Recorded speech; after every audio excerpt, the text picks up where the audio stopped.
So I am going to talk about the resurgence of biological concepts of race in this new genomic era. And let me start with, let's see if I get, oh, worked, okay. A statement that many of you may recall, Bill Clinton's comments when the mapping of the human genome was unveiled in 2000. And he, along with Craig Venter, who was in charge of the private enterprise to map the entire human genome, and Francis Collins, who was the head of the US government's project, all three of them made it a point to say that the sequencing of the human genome showed that race is not real at the genetic level. You cannot identify separate human races genetically. And I thought it was interesting that all three of them thought it was important to make that point, as if everyone was waiting with bated breath to see, oh, is race really a natural division of human beings or not? And all three concluded no. And Bill Clinton stated one piece of evidence of this, but it's only one piece. I don't even think it's the best evidence that all human beings at the genetic level are 99.9% the same. Now, at that point in 2000, there had been lots of work done already by evolutionary biologists, genomic scientists, historians, legal scholars, sociologists, anthropologists, who had all already for decades come to the conclusion that race is, as some would say, a socially constructed, I would say a politically invented category, and there are no natural human races in the human species. And we know historically that race was invented by people in power. At the time, European typologists and those in power who wanted to justify enslaving other people, conquering them, killing them, taking their land, colonizing them. We can very clearly see the history of the invention of this concept and the way in which scientists developed a typology of what they called natural racial groupings of human beings. And we know that that typology came after the idea to enslave people, other peoples. It's not as if race existed and then there was the decision, oh, well, white people should enslave black people because they're of a different race. There was first the idea we should take land and people from this other continent, and how do we justify that? Well, we will divide up human beings into groups we'll call races that are so distinct from each other that we can tell them apart biologically, and they fall into a hierarchy. And the hierarchy was always Europeans at the top and black people at the bottom. But it's a way of governing people. If you're going to enslave and colonize people, you have to have a system to do it. You have to be able, and very importantly, to identify who gets to enslave people and who are the ones to be enslaved. And you have to define who those are. And you have to worry about, well, how are we going to deal with the problem when somebody who is entitled to enslave has a child with someone who's enslaved? What do we call the children? So you have to come up with legal rules, as they did in the United States. Okay, we'll say that anybody with any African ancestry is black. I mean, we could have said anybody with any European ancestry is white. But if that were the case, then all those children of white slaveholders that they had with their female slaves would be white. You know, probably most of the people in this room who we now identify as black would be white under that rule. That rule isn't a profitable one. So they made the rule the opposite rule. But it's just a made-up rule. Either rule works. The genes don't determine it. It's just a legal rule that is required in order to govern a system of enslaving people. So that was well known before the human genome was mapped. All Bill Clinton was doing was stating scientific evidence that had been established for a while. And just to emphasize that sociologists knew this, W.B. Du Bois in the 1800s was challenging the view that there were natural human races and that it was because of biological difference that you saw inequities in health. So in the Philadelphia Negro, he makes the point that consumption that at that point was associated with black people. Black people were naturally predisposed to consumption. But he says, but you know what? They used to say that about the Irish too. But that's when the Irish were unpopular. It's the unpopular group that is defined as having these innate flaws. And a lot of people today who are considered white, back in the turn of the 20th century, were not considered to be of the same racial stock as British people, for example, or English people. And so they were considered to have these fundamental biological flaws. And Du Bois recognized that this isn't about innate difference, it's about ascribing innate difference to what's really a social inequality.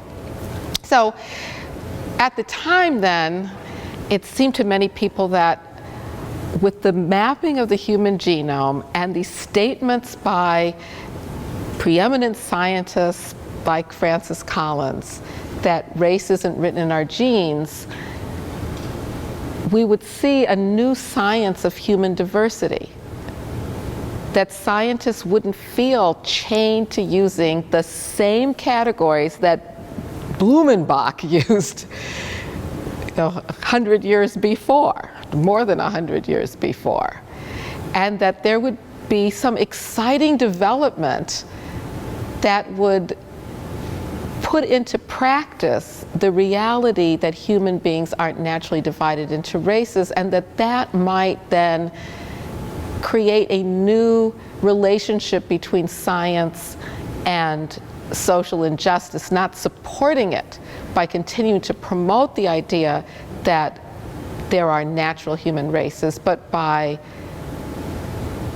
coming up with a new way of thinking about humanity and studying the social inequalities that persist. But instead what happened was that some people, including some very prominent people like Nicholas Wade, who wrote not for some rag, but the New York Times, which promotes itself as the preeminent newspaper in the world, predicted that no, it wasn't going to, the Human Genome Project wasn't going to lead to a new view of humanity. It was going to lead to a more precise science about the same view of humanity. That scientists would use the new knowledge from the Human Genome Project to better identify the differences between human races. This is just the opposite of what you would think would come out of the Human Genome Project. Nicholas Wade has continued to make these claims. This is a book that just came out in May, A Troublesome Inheritance, Genes, Race, and Human History, where he claims that the evidence coming out of the Human Genome Project shows not only that there's a genetic basis to race, but that those racial differences explain all of human history. So they explain why Europe has been able to dominate Africa because of genetic differences that shape social and cultural values, and those values allow some groups to be, he says, well, I'm not talking about superiority and inferiority, but they just have advantages that allow them to be wealthier and smarter and more civilized than other groups. Now, his book, I have to say, has been criticized. I think most of the reviews of the book are very, very critical, including a letter written by over 100 genetic scientists and genomic scientists who said he has distorted their research in his book. But as I will show, there are many people, including genetic scientists and genomic scientists and biomedical researchers, who continue to promote the first part of his book, that race is a natural division among human beings, and that way of thinking can help to solve social problems. That part of the book, I think, still exists, as I will show you, in mainstream science. Most of the criticism is about the second part, where he speculates that these genetic differences between races explain all of human history. It's so preposterous that most people are easily criticized that. But it's the first part where he says that there's evidence that human beings are naturally divided into races. That part, I think, is still the way most Americans and maybe Canadians do think about race. So I don't think that has been discredited by the recent criticisms of Wade.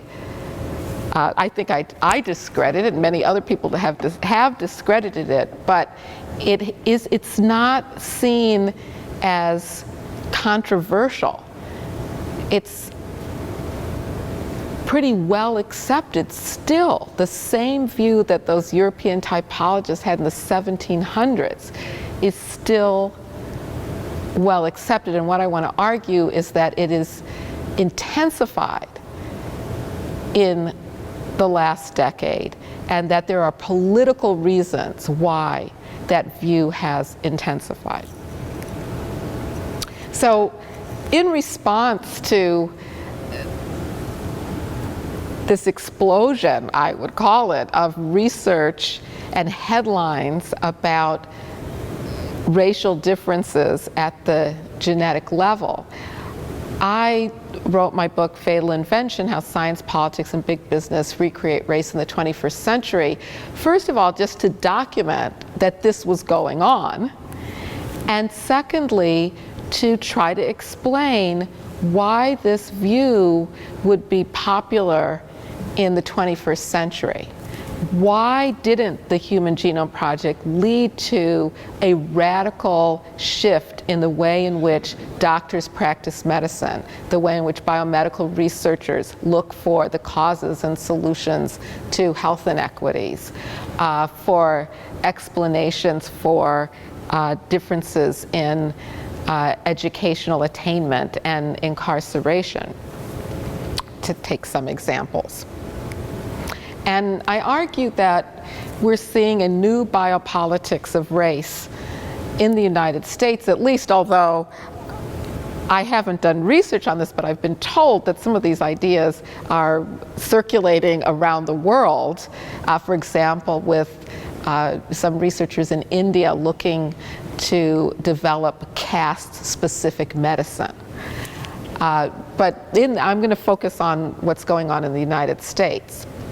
So the three parts of this new biopolitics of race are, number one, that, as I've explained and I'll say a little bit more about, there is developing a new racial science that defines race as a genetic grouping. Now again, I say new, it's the same old science, but it's new in the sense that it's been dressed up with new genomic information and computer programming and new algorithms and big DNA data sets. So it's still the same essential idea of races as genetically distinct groupings of human beings, but the technology, the technoscience of it is more sophisticated. And then a second piece of this is that the biotech industry and pharmaceutical industry are developing race-specific products that incorporate this assumption that human beings are divided naturally into genetically distinct races. And then the third component of it, which to me is what I wanted to contribute to this debate about what is the meaning of race, is the fact, the political context of this scientific development and commercial development, the context of racial inequities and state violence continuing in an era that's supposed to be post-racial. And I'll just give you a hint about the punchline here, which is that the reason why these go together is that identifying racial differences at the genetic level is a way to explain away institutionalized racism. If you think America is post-racial, how do you explain that? And most of my research is about African Americans, so I'm going to do black-white comparisons, but there are also comparisons that can be made with Native Americans and Latinos and Asian Americans that show huge gaps in all of these areas. But if we compare blacks and whites in the United States, there are increasing gaps in mortality and health, in educational attainment, in incarceration, in wealth, huge gaps in wealth. Well, all of those gaps are huge. And they're either persisting or they're getting worse. So how do you explain that there's no more racism in America if this is going on? Well, one way to explain it, if you don't want to confront institutionalized racism, is to say all of those gaps result from natural, inborn differences between people of different races. Even as I say it, it's like, well, that's eugenics, isn't it? These ideas, isn't that what the European typologists, yes, it's the same, and yet it's hard for people to recognize it sometimes. And in fact, not only is it hard for people to recognize it, some people are aghast when I make that statement. You couldn't possibly be saying that about science in the United States in 2014. Yes, I am saying it about science in the United States in 2014. So let me just quickly give you some examples of this new racial science. Here is a definition of race from 2010, and I assure you, you can find this definition in publications in 2014.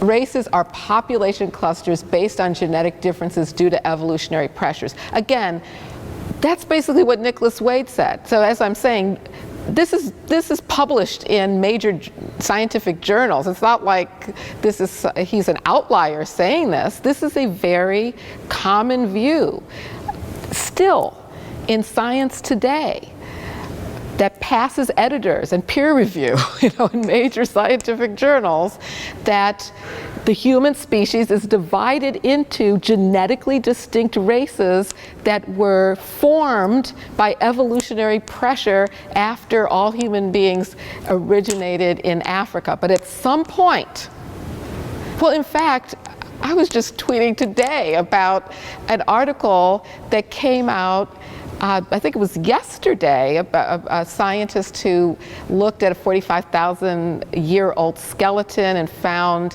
a lot of Neanderthal DNA, but there was a line, this is BBC News science correspondent, a line in it, this either came out yesterday or the day before, that the skeleton lived, the human being who left the skeleton lived, or whatever this, well, the man, it was called a man, the man lived, was genetically between Europeans and Asians and lived at the point before the human species separated into different races. Okay, that's BBC News, October 22nd, I believe, 2014. Okay, so this is, again, hopefully I've convinced you this is not an outlandish view. This view is very, very common.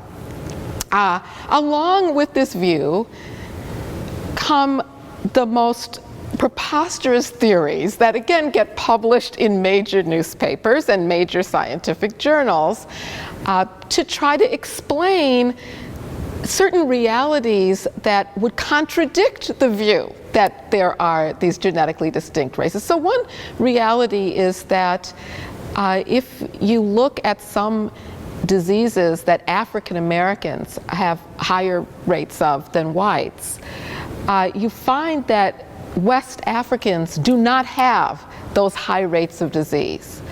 This is true too about preterm births, which I'll get to in a minute. African American women have high rates of preterm birth, which is contributes to the 2 to 3 time rate of infant mortality among blacks in the United States as whites. So there are some people who want to explain that, oh, it's just natural that black people have small babies and their babies die in the first year, at higher rates. But then you have to say, well, why isn't that true for West Africans, if this is some African gene that creates it? So here's a theory. Well, after Africans were brought to the United States as slaves, the gene pool evolved to predispose them to all of these negative health outcomes.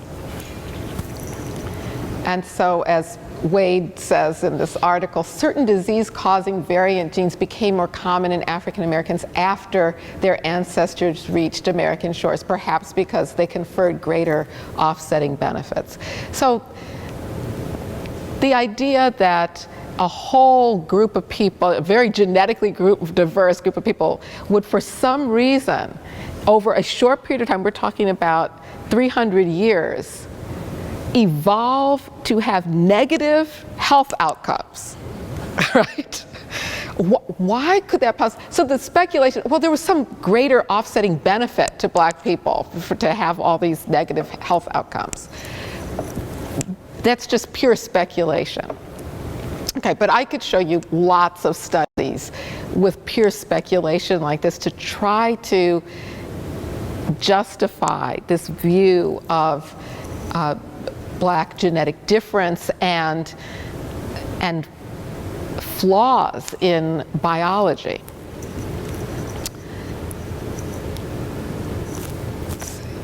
Okay, it doesn't seem to want to move now. Well, I'll just go up here. So let me move on to some of the products that are being justified by this view of innate racial difference. In 2005, the U.S. Food and Drug Administration, which is the agency that approves drugs for marketing in the United States, approved the first race-specific drug.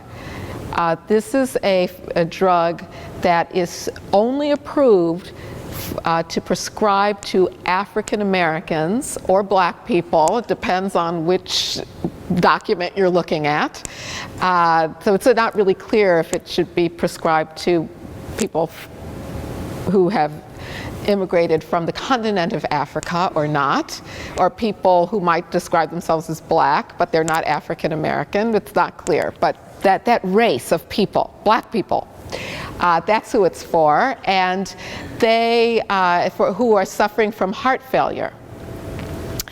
Now, you cannot understand why this drug was approved unless you look at the commercial history of this drug. This is a drug that was developed by a cardiologist at University of Minnesota who took two generic drugs. In other words, these were drugs that were not patented by any company, and these generic drugs had nothing to do with race. They had been prescribed to people with heart failure regardless of race for 20 years. And he just figured out how to put these two drugs into one pill. And he patented it. He got a company to license it, to manufacture it. And the FDA would not approve it because he didn't do a clinical trial to test its efficacy. He was working on prior trials that were done before and hoping they would approve it. The FDA wouldn't approve it. Well, now he's in trouble because his patent is going to expire.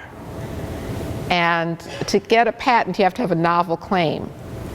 So he added to the old patent that it was a drug for African Americans. He didn't change the formula one bit. It was the same combination of two generic drugs. It was purely for commercial reasons that he made this drug a drug for African Americans.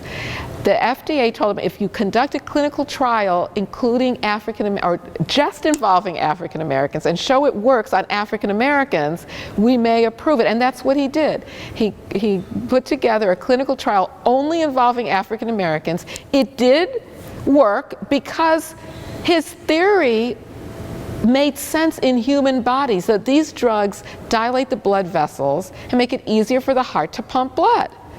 Okay, so that's how human hearts and blood vessels work.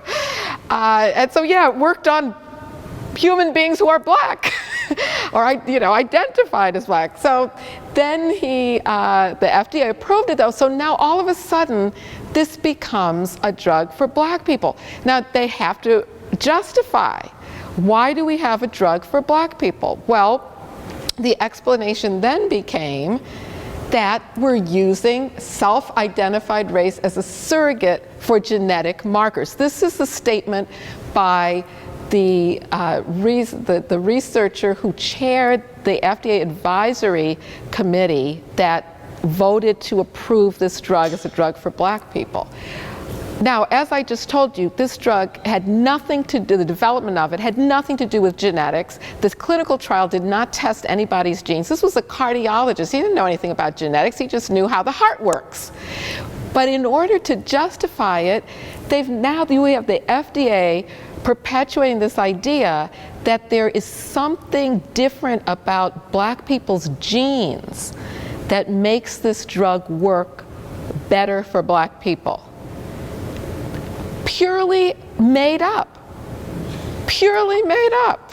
And this is a federal agency that is justifying a race-specific drug on these grounds. Next technology, ancestry testing.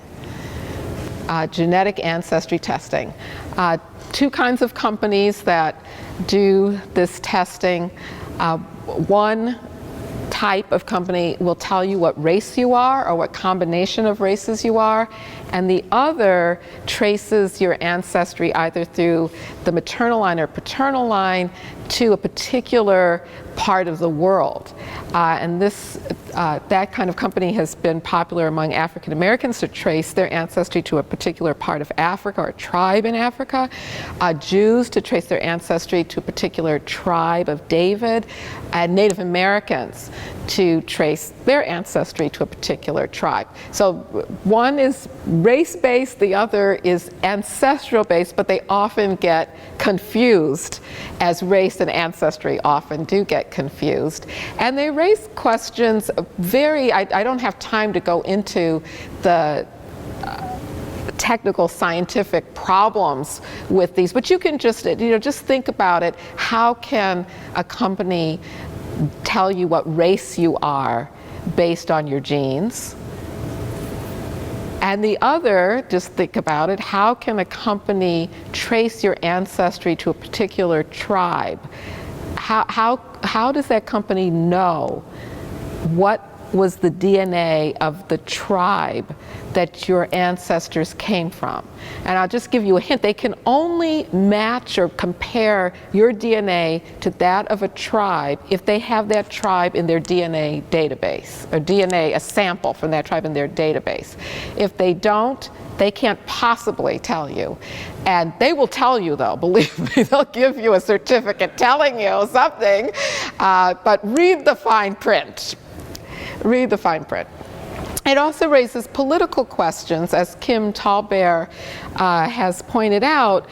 When Native American tribes use DNA to determine membership, she argues they're actually giving up their sovereignty to decide how to determine who belongs to a tribe.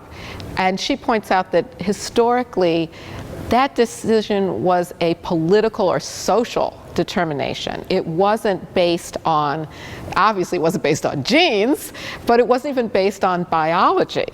And she argues that the whole concept of blood quantum to determine who is an authentic member of an Indian tribe was imposed on tribes by the federal government. And so I have a similar view about Black people tracing their ancestry to Africa. I think that we should have connections to the continent of Africa. I don't think we need to have a DNA test to do that. And the combination of the scientific flaws, the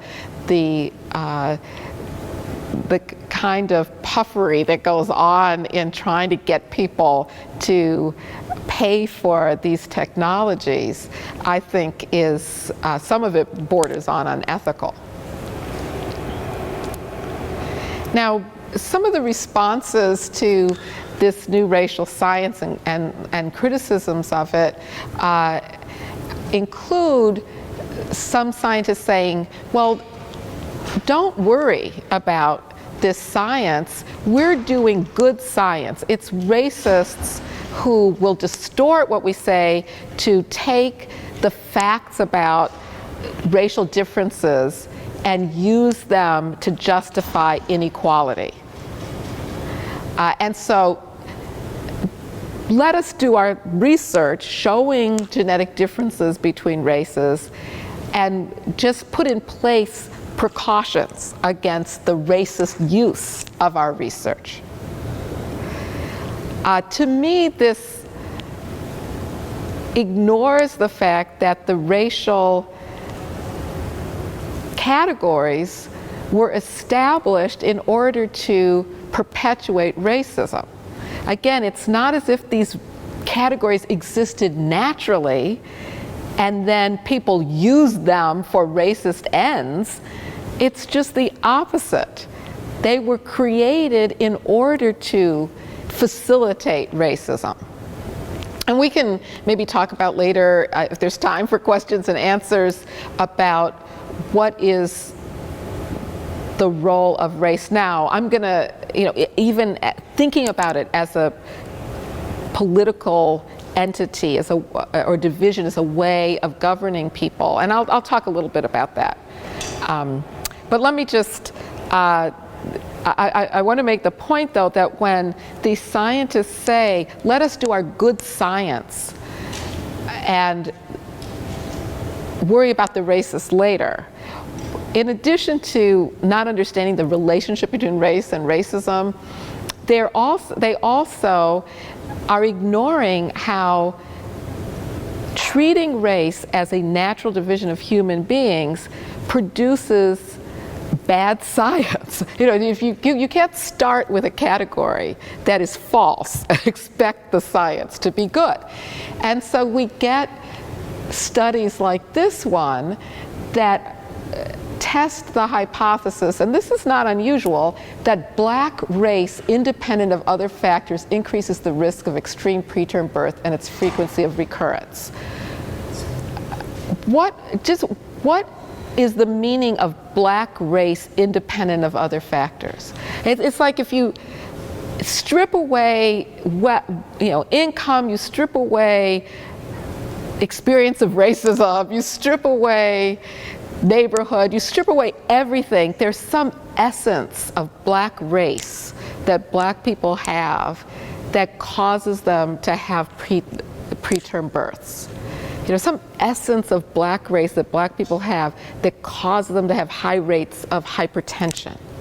There's some essence of blackness that black people have that causes them to be less intelligent. There's some essence that causes them to be prone to crime. Now, some people would bristle and say, oh, well, you can't go from causes them to have preterm births to causes them to be prone to crime.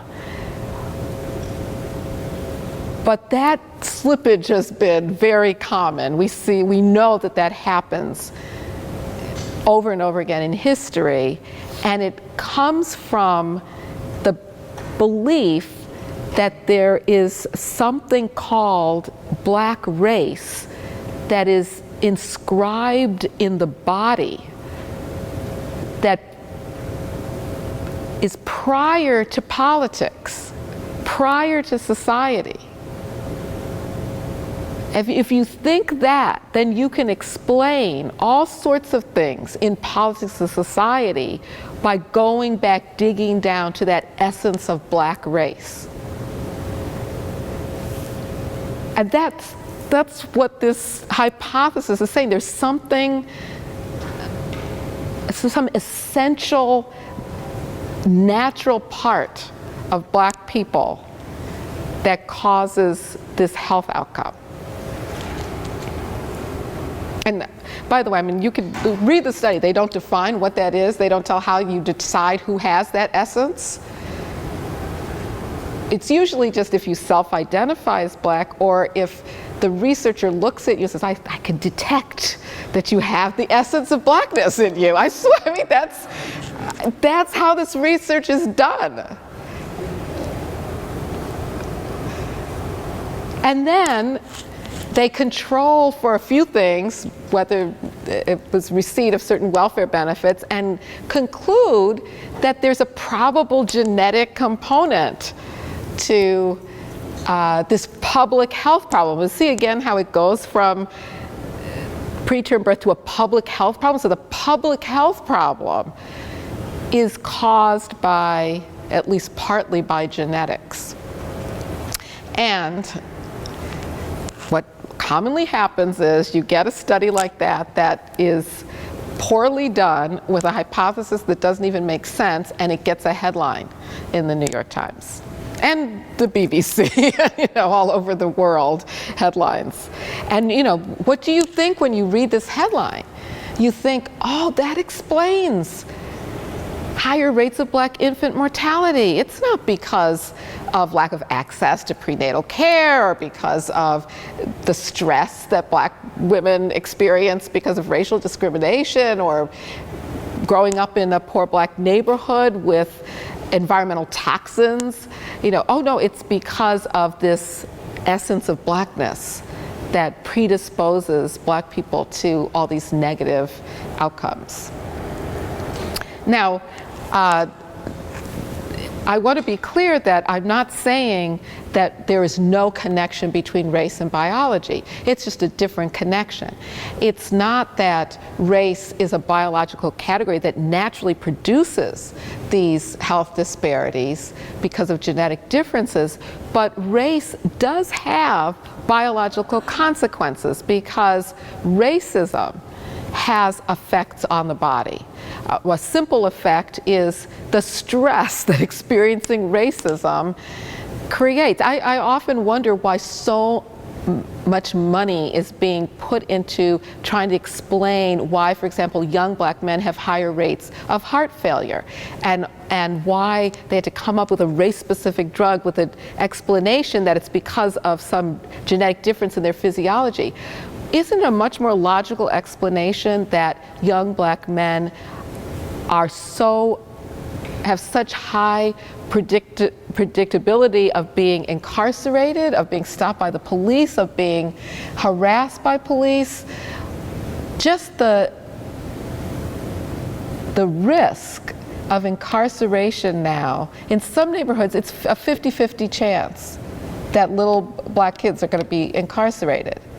The high rates of removing children from their homes and placing them in foster care in black neighborhoods. I mean, all of that is such a much more plausible explanation of why young black men would be more likely to die from heart failure. Okay. Another response is, don't worry, be patient. Very soon, and every year they say very soon, very soon, very soon, everyone's genome is going to be sequenced, and when you go to the doctor will be able to prescribe medications to you based on or other advice to you based on your own personal genetic profile.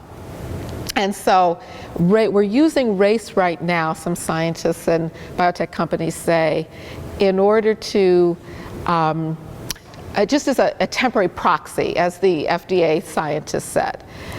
But right around the corner, we're not going to have to use race anymore.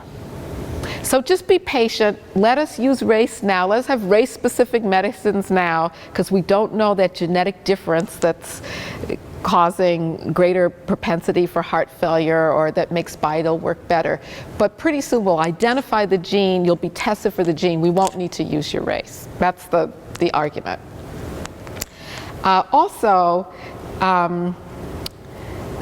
There's an argument that not only will we be able to prescribe medicines to you without the need for race, but we're going to have a whole new community based on genetic similarity, and we won't need to use race anymore for that reason either. People can join together based on their genetic commonality. In fact, 23andMe, the online genetic testing service, it already promotes itself as a way of hooking up with people who are similar to you genetically, instead of having to use these crude proxies of race. But is that the case?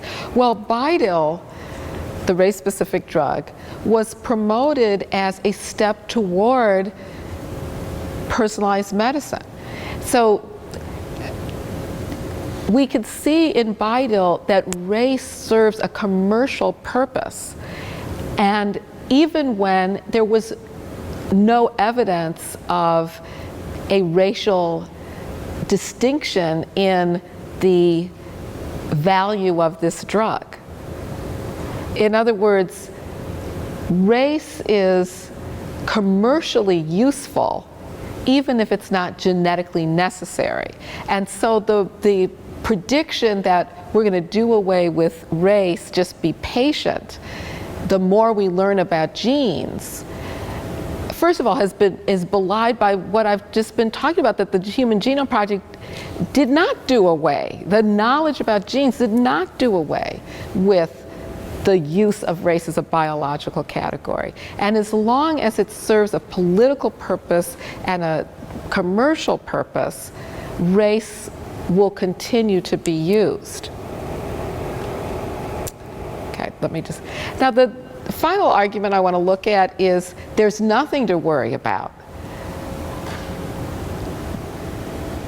We live, as Nicholas Rose said, in advanced liberal democracies, at least, the biopolitics of identity is very different from that which characterized eugenics because it involves choice, enterprise, self-actualization, and prudence in relation to one's genetic makeup.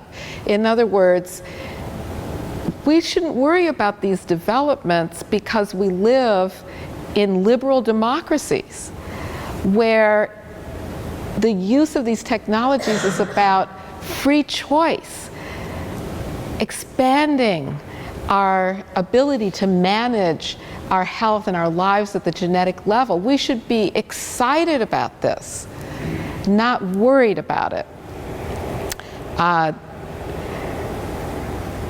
This is a party that 23andMe threw, where this couple joked that they were going to put off their wedding until they got the results of the DNA test to see if they were genetically compatible. And I think it represents this idea that with a new biocitizenship, we can link together based on genes. We can take responsibility for our futures at the genetic level by consuming gene-based goods and services. That is the key to our freedom.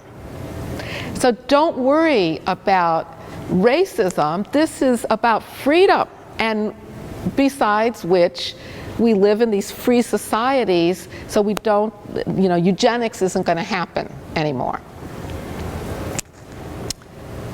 Now, is that true? Well, for one thing, this story just came out last week that Apple and Facebook are covering including in the insurance coverage, payment for female employees to freeze their eggs. And some people say, oh, wonderful, they're facilitating their female employees' choices, reproductive choices. Well, I see this as a way of steering women's choices toward supporting the corporate interests, because of course Apple and Facebook want their young women employees to work throughout their reproductive years and not have children. And the solution is freeze your eggs. They don't mention the health risks involved. They don't mention that when you're 50, you may not be able, even with frozen eggs, it's not as easy to have a child as when you're 25. That's just a fact.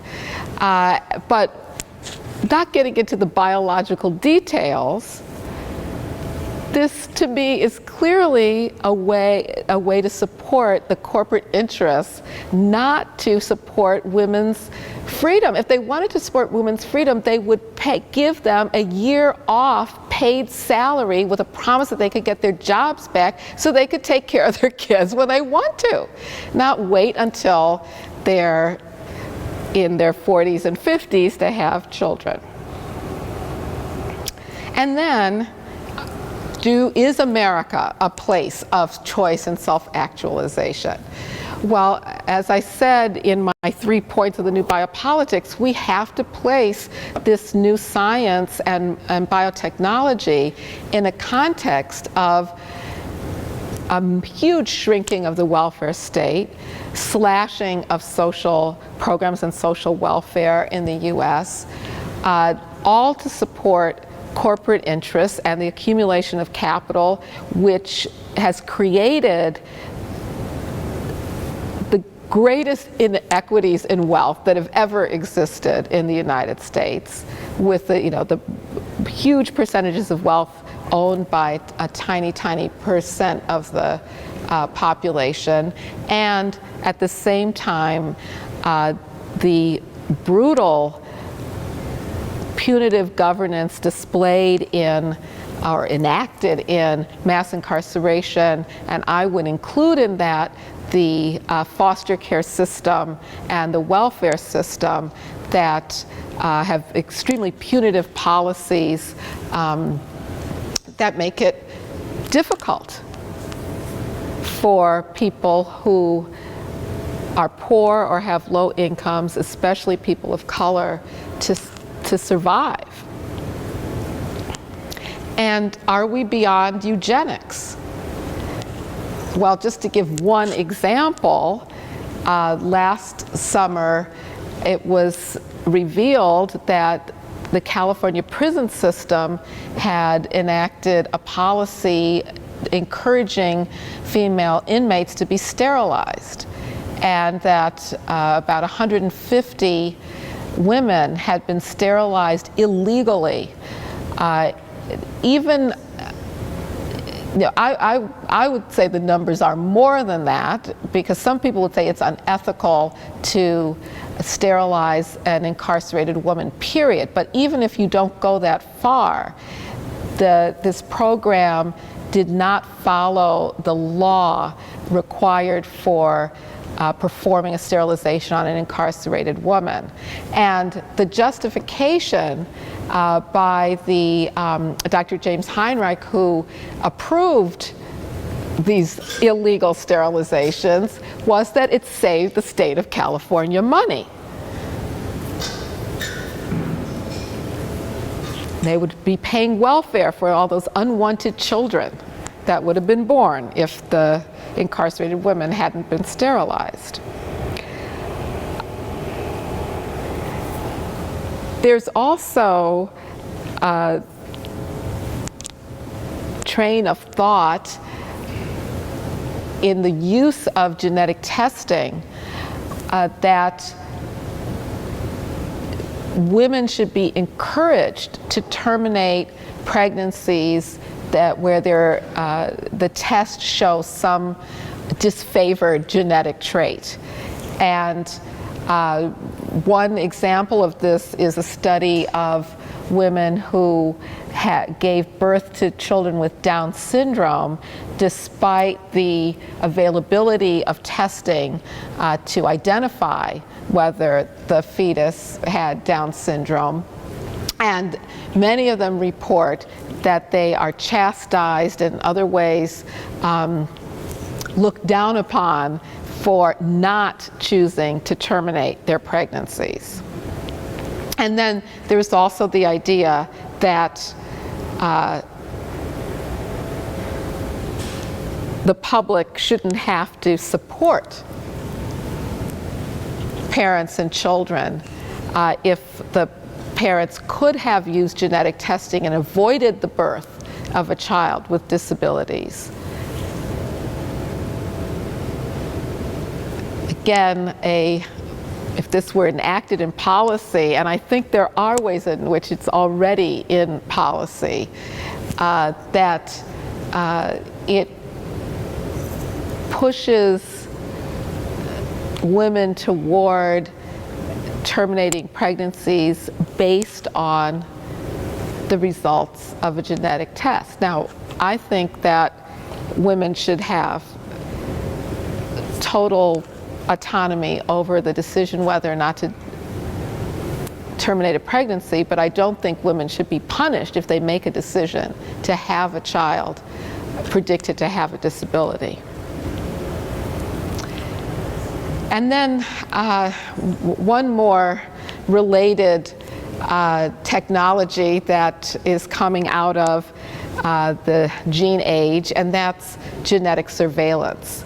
The huge buildup of DNA databases by law enforcement in the United States. England used to have the largest, and the US now beats England in the largest collection of DNA, and it's grown because states in the US and the federal government have been passing laws to expand the reach of DNA collection. It started out as laws allowing for the collection of DNA from people who were convicted of major felonies like homicide or rape, to expanding the crime so that New York State passed a law allowing DNA collection from someone convicted just of a misdemeanor, and expanding it beyond conviction to people who are only arrested.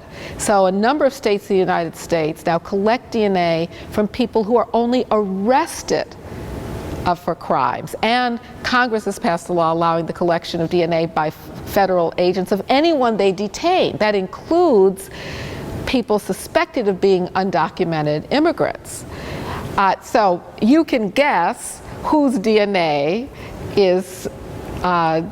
dominates these DNA databases. Well, in 2011, the estimates were that 40% of the federal profiles were from African Americans, who are only 13% of the national population. You see a hugely disproportionate share of the DNA collection comes from black people in the United States. And I say that this is a discriminatory form of surveillance of a population.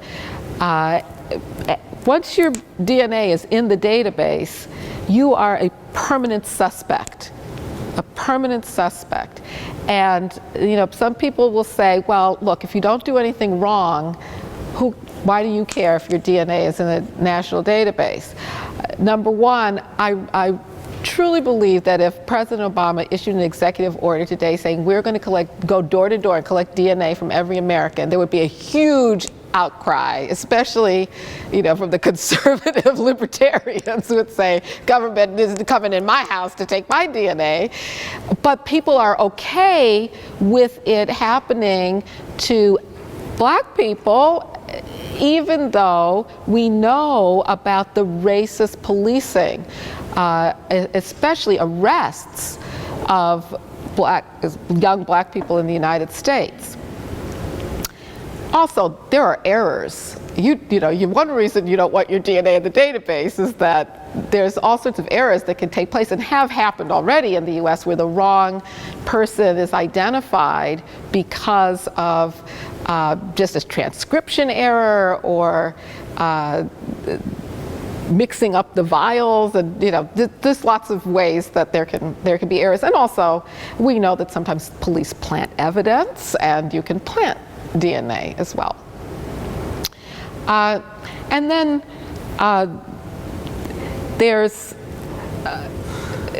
to continue down the line of how this development, this biopolitics goes from medicine and health to crime. One example of genetic explanations for criminal propensity, there are others, but popular one is that there is this genetic variation that predisposes people to be violent.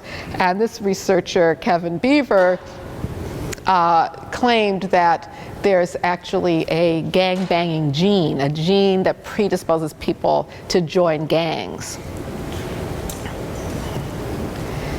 Now, when you combine the stereotypes about Blacks and Latinos being prone to violence with the overrepresentation of these groups in prison in the United States, with the idea that science has proven that there are genes that predispose people to violence, it leads some people to the conclusion that science has proven that Black people and Latinos are genetically predisposed to violence. And so it's not surprising that when the Associated Press reported that scientific study, this is the picture that they used, which has all sorts of meanings to it, one of which is, what is the solution then for people who are genetically prone to violence? Well, it's the militarized police in the background that, all you can do is contain them because it's written in their genes. Now, at the same time, do I still have a little time? I feel like it's okay? Okay. At the same time that there's this explosion of scientific research claiming to show these distinctions and the outcomes of these distinctions, the US is in an era where more and more people are saying we have gone past racism. And so there's no more need for policies, programs, initiatives by the government, or for activism by the people to make social change. It's not necessary because we're post-racial. And so at the same time, now think about this, we have the Food and Drug Administration, a top federal agency of the United States, putting a race-specific label on a drug. Okay, that's the government using a racial classification. That's fine. But according to Justice Roberts, heaven forbid, a municipality should try to desegregate its schools by using race. Oh, that's unconstitutional. How could that be? Now, their theory Roberts and the other 4 justices who usually go along with him, including Clarence Thomas, they have this view that, as he says here, that it's people who pay attention to race that are causing the problems. And if we just don't pay attention to race, in other words, we don't discriminate on the basis of race, racial discrimination will end. And that's partly based on a view, as Scalia showed in his opinion, striking down a portion of the Voting Rights Act, that the civil rights movement was successful, the laws worked, and there's no more need for the government to affirmatively address racism in America. Okay, so this idea that it's okay to put a race-specific label on a drug, but it's not okay to use race to address institutionalized racism, is supported by a view that I noticed in mostly conservative writing about race, which is that there are 2 kinds of race we're talking about. When we talk about affirmative action, we're talking about social race. But when we're talking about BIDIL and genetic propensities, we're talking about biological race. And biological race is what matters and what is real and what really determines people's outcomes, people's welfare, people's behavior, people's health. That's biological race. We don't have to pay attention to what all the sociologists are talking about and the activists are talking about. That's not important. That view is replicated in this statement by John Entine, who wrote the book Taboo: Why Black Athletes Dominate Sports and Why We're Afraid to Talk About It. You see his view of black people. So you can understand when he says, we talk about diversity in the United States as long as we wink and smile that this diversity is not real. And I think what he means is that when he talks with his friends about diversity, it's a joke. And diversity in the US is code word for affirmative action. But in some aspects of our humanity, it's very real, where the differences in sports performance and success in the classroom. And if you read his work, you will know that when he says who's successful in sports, it's black people. Who's successful in the classroom, it's white people. And what explains that? Not the stuff, not the social, that's a joke. It's the biology that explains those differences.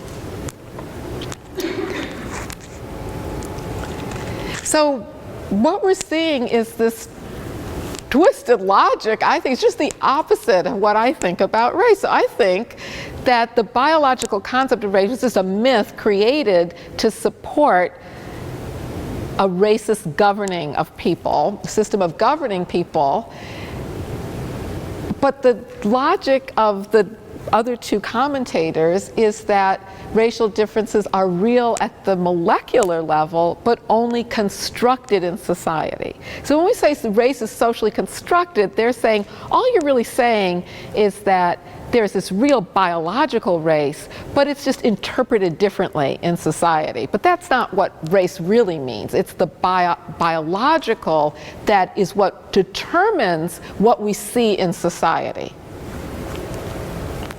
And so genetic race is scientific truth. Anti-racism is mere ideology. And we can't let these ideologues who talk about racism interfere with science. So I think if this continues, we're headed in the wrong direction. It's a direction that says that social hierarchies are facts of nature that require biological interventions like race-specific medicine. That's the cure to health inequities. Just develop more medicines. Just the pharmaceutical industry create a whole racially segmented set of drugs or technological fixes, or, as that photo from the AP suggested, punitive controls, because if this difference is hardwired in people, there's no way that, for some, that it can be changed, and so you've just got to control these people who are predisposed to crime and violence. So I argue instead, as you might imagine, I don't like that direction, and I argue instead we should affirm our shared humanity by working to end the social inequities that are preserved by the political system of race. And I just want to close with a couple examples. One, the work of women of color in the United States developing and advocating for a view of reproductive freedom that isn't based on this choice model, which is facilitated and incorporated in that biocitizenship idea that our freedom hinges on our consuming gene-based goods and services, but instead that reproductive justice has to be part of a larger struggle to create a more just and egalitarian society. And I will just close with a couple images from Ferguson, which for many people both exemplify the dangers of this path where whole groups of people are seen as either disposable or so dangerous that they require very violent containment. But on the other hand, the image of people protesting and saying, we won't go down that direction, we refuse to, and giving many people hope that there is still the possibility of change in the United States. So I'll end there, and thank you very much.